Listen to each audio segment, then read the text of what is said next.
आज हम 11th का टॉपिक लेते हैं लॉ ऑफ मोशन से।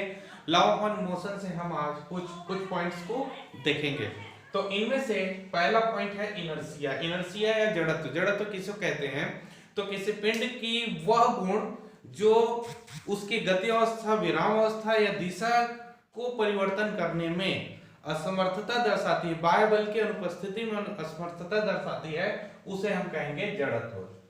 ठीक है, अर्थात कोई वस्तु गति अवस्था में है तो गति अवस्था में रहेगा, कोई वस्तु विराम अवस्था है विराम अवस्था में रहेगा, कोई वस्तु जिस दिशा पर गति कर रहा है उसी दिशा पर गति कर रहेगा जब तक कि उसमें बाह्य बल आरोपित न किया जाए। तो इसको हम कहेंगे इनर्शिया या जड़त्व, उस गुण को कहेंगे जड़त्व। तो जड़त्व तीन प्रकार का होता है। एक है गति का जड़त्व, इनर्शिया ऑफ मोशन।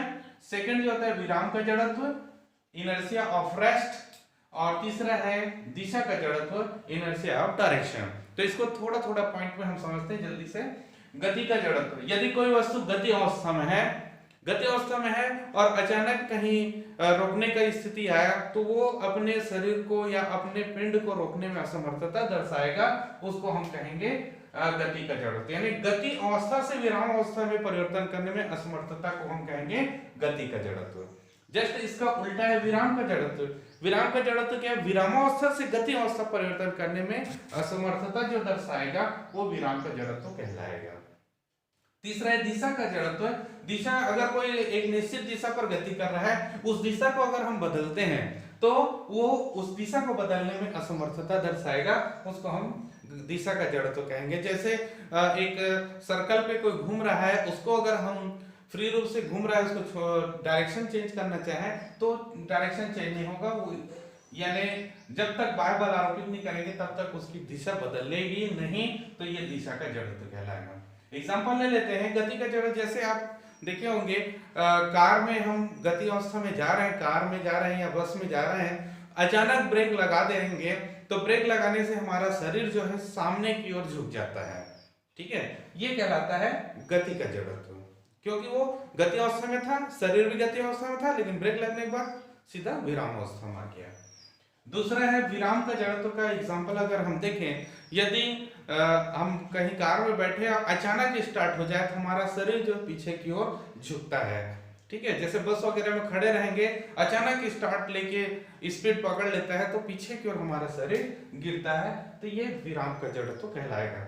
जैसे पेड़ पे लगे हुए फल को अगर हम तोड़ना चाहेंगे तो देखेंगे फल, पेड़ को अगर हम हिला दें तो फल नीचे गिर जाता है, ये भी विराम का जड़त्व है, क्योंकि फल जो विरामावस्था में रहता है उसकी टहनी जो है वो गति अवस्था में आ जाती है, तो फल जो है विरामावस्था का विरोध नहीं कर पाता, इसलिए टहनी से अलग होकर नीचे गिर जाता है, तो ये विराम का जड़त्व है।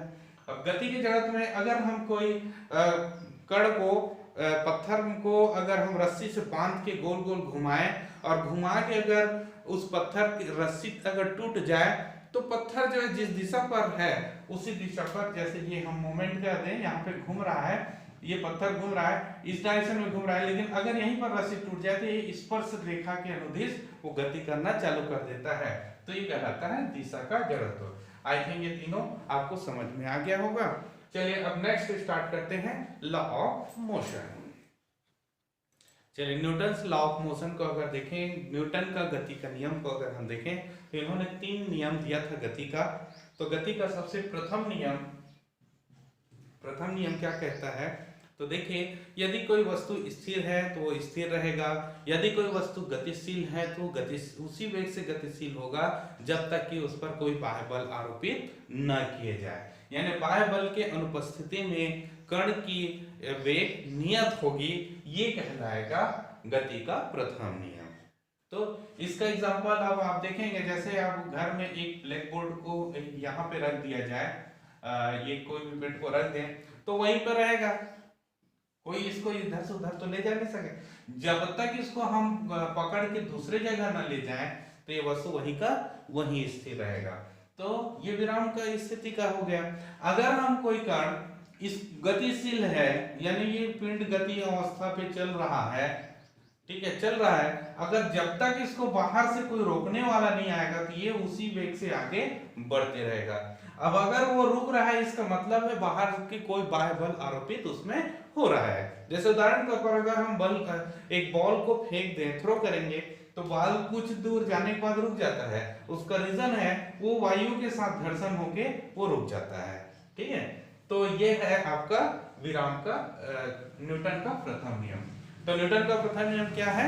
तो न्यूटन का प्रथम नियम है, यदि कोई वस्तु स्थिर है तो स्थिर रहेगा, यदि वो गतिशील है तो गतिशील रहेगा, जब तक कि उस पर कोई बाह्य बल आरोपित ना किए जाए। ओके, चलिए अब सेकंड नियम को देखते हैं। सेकंड नियम, गति का दूसरी नियम यह होता है, यदि कोई भी वस्तु, गतिशील वस्तु के संवेग में परिवर्तन की दर बल के अनुक्रमानुपाती होता है। यानी संवेग में परिवर्तन की दर, संवेग में परिवर्तन की दर बल के अनुक्रमानुपाती होता है। बाह्य बल, यदि कोई वस्तु गतिशील है उसमें बल लगाया जाए, तो बल लगाया गया तो या तो वस्तु के वेग में वृद्धि होगी या तो कमी होगी। बाह्य बल या तो उसको रोकने का प्रयास करेगा या उसको और स्पीड दे देगा। तो वेग में परिवर्तन किया मतलब उसके संवेग में परिवर्तन हुआ, तो संवेग में परिवर्तन, जितना परिवर्तन संवेग में होगा उतने हमने बाह्य बल लगाया है। तो ये संवेग में परिवर्तन की दर बाह्य बल के अनुक्रमानुपाती होता है। ये है न्यूटन का द्वितीय नियम। अब तृतीय नियम देखें, थर्ड लॉ ऑफ मोशन में अगर हम देखें तो प्रत्येक क्रिया के विपरीत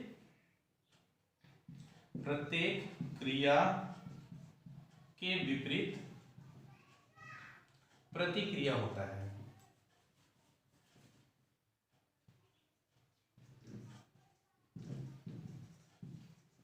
प्रत्येक क्रिया के विपरीत प्रतिक्रिया होता है।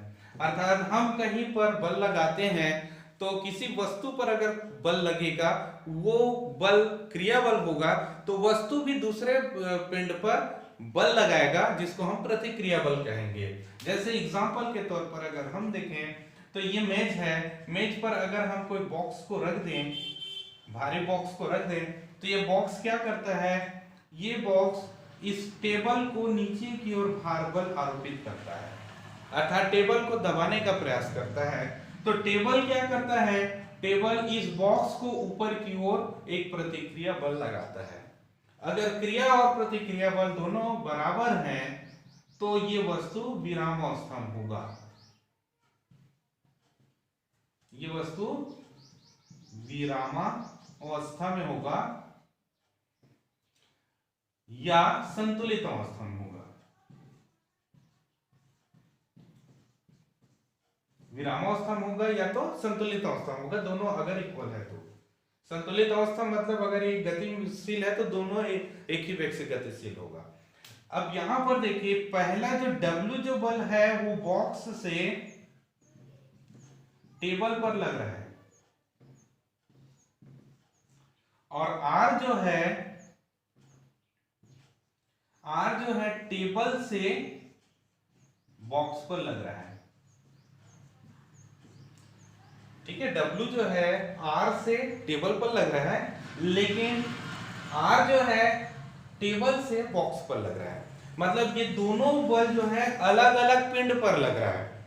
ठीक है, अलग अलग पिंड पर लग रहा है, इसलिए इन दोनों की वैल्यू शून्य नहीं होगी। ठीक है, तो ये क्रिया और प्रतिक्रिया बल एक दूसरे के विपरीत और अभिलंबवत होते हैं। ओके, तो ये है प्रत्येक क्रिया के विपरीत प्रतिक्रिया होती है, तीसरा नियम है। तो ये लॉ ऑफ मोशन का तीनों नियम हो गया। चलिए अब आगे देखते हैं।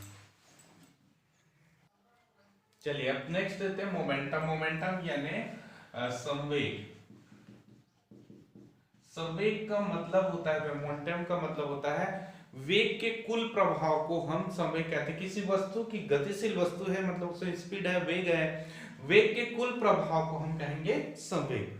तो संवेग का अर्थ होता है, संवेग जो है दो चीज से बना हुआ है, एक है सह और वेग। सह मतलब है सहती, सहती अर्थात होता है द्रव्यमान या मास।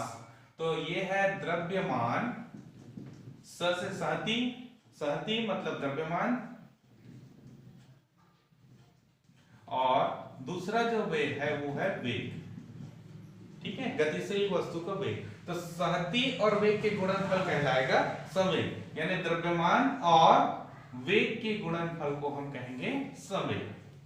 ठीक है, तो द्रव्यमान और वेग के गुणनफल संवेग कहलाएगा, mass into velocity equal to momentum. Okay, तो ये संवेग है। संवेग को डिनोट किया जाता है स्मॉल p से, मास को स्मॉल m और वेलोसिटी को हम v से डिनोट करें, तो ये है संवेग। अब ये जो संवेग है, चूंकि वेग वेलोसिटी जो है वेक्टर क्वांटिटी है, तो p भी वेक्टर क्वांटिटी होगा, अर्थात संवेग जो है सदिश राशि होता है, सदिश राशि होता है, यानी p, तो इसको हम इस प्रकार से लिखेंगे और इसकी डायरेक्शन v के डायरेक्शन में होता है। जिस दिशा पर गति होगा वस्तु का, उसी डायरेक्शन में इसका वैल्यूज होंगे। अब चलिए इसका v में सूत्र ले लेते हैं। डायमेंशन फार्मूला अगर दिया जाए तो m का डायमेंशन कैपिटल M होगा, v का डायमेंशन होता है LT-1, सो M/LT-1 इसका v में सूत्र है। SI में यूनिट अगर हम देखें, SI पद्धति में इसका मान देखें तो द्रव्यमान का होता है kg और इसका होता है मीटर पर सेकेंड, तो kg मीटर पर सेकेंड। CGS में अगर हम देखें, CGS में अगर हम इसका देखें तो ग्राम सेंटीमीटर पर सेकेंड इसके वैल्यू होंगे। तो ये हो गया मोमेंटम। चलिए नेक्स्ट देखते हैं। देखिए डायरेक्शन ऑफ फोर्स, फोर्स के लिए व्यंजक निकालते हैं बल के लिए, तो न्यूटन के दूसरा नियम का उपयोग करके हम इसमें निकालेंगे। तो चलिए स्टार्ट करते हैं। लेट देन m द्रव्यमान का पिंड v वेग से u वेग से गतिशील है। ठीक है, इस पर F बल आरोपित करें,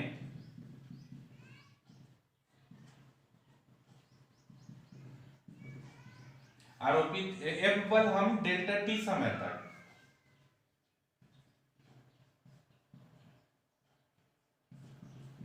आरोपित करें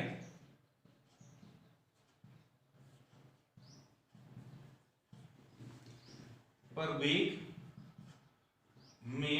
वेग u से v परिवर्तित हो जाता है।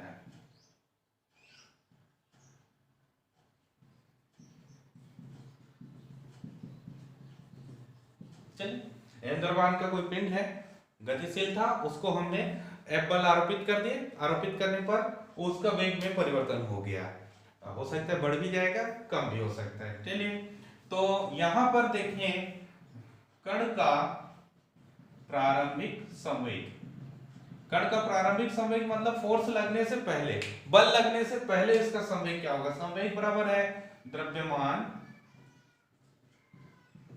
गुणित वेग। तो चलिए संवेग इसको हम P1 कह लें, पहले का द्रव्यमान m1 है और वेग है u। ओके, ये हो गया। फिर दूसरी स्थिति में कण का अंतिम संवेग, पिंड लिख देते हैं, पिंड का अंतिम संवेग P2 इक्वल टू कितना हो जाएगा? द्रव्यमान m है लेकिन वेग बढ़ गया है या परिवर्तित हो गया है, v हो गया है। ओके, संवेग में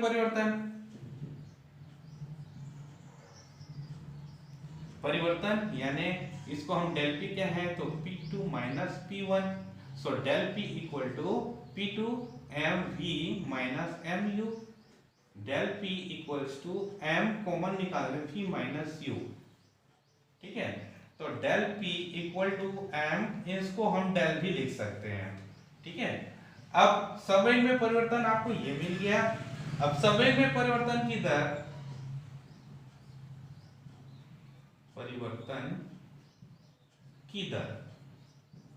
तो क्या होगा? संवेग में परिवर्तन डेल p दर मतलब है समय से डिवाइड कर दीजिए, जो कि डेल्टा t समय तक के लिए था। तो संवेग परिवर्तन की दर इतना होता है, अर्थात del p upon del t की वैल्यू अगर हम देखें तो इसकी वैल्यू है m, डेल v था उसमें डेल t का वो करते हैं। तो del P upon del T equals to M, ये क्या होगा del V upon del T. तो ये जो होता है वेग में परिवर्तन बटे समय अंतराल अर्थात मोमेंटम हो जाएगा, सॉरी एक्सीलरेशन हो जाएगा। तो m into a, where a equal to है del v upon del t।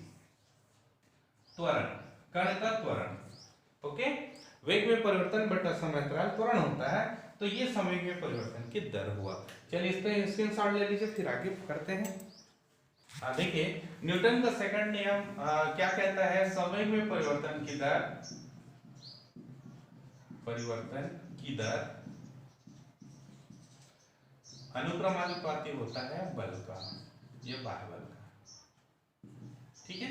Newton का सेकंड नियम। द्वितीय नियम, तो संवेग में परिवर्तन की दर बल के अनुक्रमानुपाती होता है, यानी F is proportional to del P upon del T, ये हम कह सकते हैं। So F is proportional to ma होगा, क्योंकि ये वैल्यू हम निकाल चुके हैं। तो F इक्वल टू होता है KMA, जहां K अनुपातिक नियतांक है, K जो है अनुपातिक नियतांक है। इसका मान निर्भर करता है इसको मापने की पद्धति पर। तो एसआई पद्धति में इसकी वैल्यू K की वैल्यू आपको मिलेगा 1। तो एसआई पद्धति में चूंकि पूरे विश्व एसआई पद्धति चलता है, एसआई और सीजीएस दोनों में इसकी वैल्यू 1 होता है, इसलिए F इक्वल टू हम लिख सकते हैं m इंटू ए। सो बल बराबर हो जाएगा द्रव्यमान गुणित त्वरण, mass into acceleration, force equal to mass into acceleration. तो ये द्रव्यमान है तो व्यंजक हो गया। अब इसका मात्रक अगर लें, तो मात्रक अगर हम लें एसआई में, तो इसका मात्रक द्रव्यमान का किलोग्राम हो जाएगा और त्वरण का हो जाएगा मीटर पर सेकंड स्क्वायर, केजी मीटर पर सेकंड स्क्वायर। इसको पूरे मिलाकर न्यूटन कहा जाता है, इसका मात्रक एसआई में न्यूटन होता है, ठीक है। चूंकि न्यूटन वैज्ञानिक के नाम के आधार पर इसको दे दिया है, तो इस पूरे राशि को हम न्यूटन कहेंगे। क्लियर हो गया। अब सीजीएस में अगर हम देखें, सीजीएस में इसका मात्रक हो जाएगा ग्राम सेंटीमीटर पर सेकंड स्क्वायर। इसको कहा जाता है डाइन, इसको डाइन कहा जाता है। तो सीजीएस में इसका मात्रक होता है डाइन, ओके। तो ये फोर्स हेतु व्यंजक के स्क्रीनशॉट कर लीजिए। देखिए अब यहाँ पे दो क्वेश्चन है, यहाँ से निकाल देखते हैं इसका। सिद्ध कीजिए कि समान वेग से गतिशील दो वस्तुओं में भारी वस्तु का संवेग अधिक होता है, ठीक है। तो चलिए दो वस्तु ले लेते हैं, मान लेते हैं दो वस्तु है A और ये है B। इसका मॉस है m, द्रव्यमान m और इसका स्मॉल m है, ठीक है। ये वेग को अगर हम देखें, इसका वेग है v और इसका वेग है u। तो दो वस्तु हैं, इस प्रकार से लिया है। अब हम इसके आधार पर इन दोनों क्वेश्चन का आंसर अलग अलग देखते हैं। तो पहले क्वेश्चन का आंसर में क्या बोला गया है, यदि समान वेग से गतिशील है, यानी v इक्वल टू u है, ओके, समान वेग से गतिशील है, तो क्या बोला गया है कि भारी वस्तु का संवेग अधिक होता है। तो संवेग निकालेंगे, संवेग a का क्या होगा, द्रव्यमान गुणित वेग। और संवेग b का अगर हम निकालें, तो इसका द्रव्यमान गुणित वेग, ये आपको मिलेगा, ठीक है। तो अब हम इस स्थिति में दोनों को अगर भाग दे दिया जाए, तो दोनों का भाग दिया जाए तो ये आपको मिलेगा, या हम इसमें से निकाल सकते हैं v equal to P A upon capital M, और यहां से u की वैल्यू निकालें तो P B upon capital small m। ये दोनों इक्वल है, तो इक्वल है यानी P A by m capital M equals to P B upon small m। तो P A by P B equal to capital M by small m। तो यहां से देख लीजिए, अगर यहां पर पहले पिंड बड़ा है दूसरा पिंड से, यानी पहले पिंड का द्रव्यमान अधिक है दूसरा पिंड से, तो पी ए अधिक होगा पी बी से। इसका मतलब क्या है, अगर पहला भारी वस्तु है तो उसका संवेग अधिक होगा, और दूसरा हल्का वस्तु है तो उसका संवेग कम होगा। तो पहले का आंसर कंप्लीट होता है। अब सेकंड का आंसर, सिद्ध कीजिए समान वेग से गतिशील दो समान संवेग से गतिशील है। अब सेकंड कंडीशन में बता दिया है PA इक्वल टू PB, यानी दोनों का संवेग को समान बताया है, PA इक्वल टू PB। तो हम अब वेग में चलेंगे, तो इन दोनों को बराबर कर दें, mv बराबर mu। ओके, तो इस स्थिति में अगर हम देखें तो capital M by small m equal to u upon v। इस कंडीशन में अगर हम देखें तो कैपिटल M बड़ा है स्मॉल m से, तो u बड़ा होगा v से, मतलब भारी वस्तु का वेग कम मिल रहा है, हल्के वस्तु का वेग अधिक मिल रहा है। तो इससे सिद्ध होता है कि हल्के वस्तु का वेग अधिक होता है। आई थिंक ये समझ में आया होगा। तो चलिए स्क्रीनशॉट कर लीजिए और इस चैनल को सब्सक्राइब जरूर करें, और ताकि आपको नए वीडियो आपको मिलती रहे। Thank you.